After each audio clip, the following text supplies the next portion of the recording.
இன்றே டவுன்லோட் செய்து உங்கள் ஃபேவரட் ஷோக்களை என்ஜாய் பண்ணுங்க. நல்ல பளிச்சுன்னு சட்டை போட்டிருக்க. உன் பொண்டாட்டி செலக்ஷனா? நல்லா இருக்கு, நல்லா இருக்கு, அழகா இருக்கு. டேய், என்ன நிக்கிற? போ, அப்பா கிட்ட ஆசீர்வாதம் வாங்கிக்கோ. வா.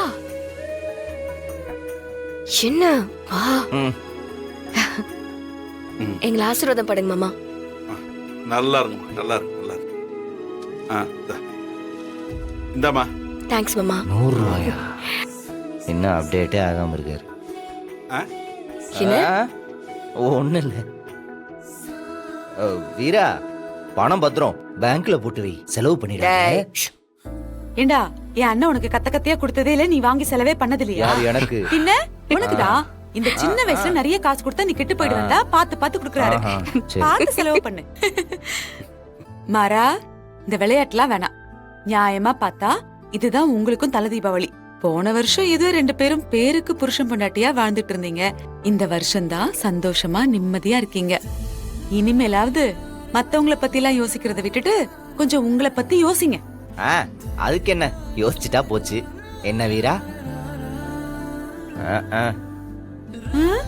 மேடம், என்ன முறைக்கிறீங்க? அவன் சொல்றது கரெக்ட் தான்.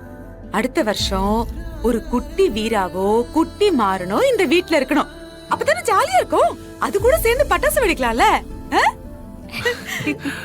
கார்த்தி, என்ன சிரிக்கிற? உனக்கும் தான். அத்த, 3 குழந்தைங்களும் ஒரே நேரத்துல இந்த வீட்ல விளையாடுனா அப்புறம் உன் நிலைமை என்ன ஆகும்னு நீயே பாத்துக்கோ. அப்புறம் ரொம்ப பிஸி ஆயிடுவத.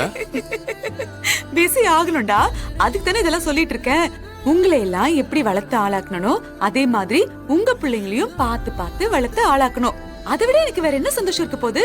அதுக்கப்புறம் எனக்கு நிம்மதி ஆயிடும். 3 பாப்பா இந்த வீட்ல நல்லா இருக்கும். வலிமா கிட்ட ஆசீர்வாதம் வாங்கிக்கலாம். நீயாவது 50 ரூபா சேர்த்து கொடு. நல்லா இருங்க, நல்லா இருங்க, போதும். நல்லா இருங்க, நல்லா இருமா. ஷேவிங் பண்ண வேண்டியதானே இன்னைக்காவது. சரி வாங்க, வெளிய போய் பட்டாசு வெடிப்போம். இருடா, முதல்ல சாமி கும்பிடணும், அப்புறம் தான் பட்டாசு எல்லாம். ஆமா இல்ல, வாமா. கூப்பிடுறாங்களா? போ. சரி வா.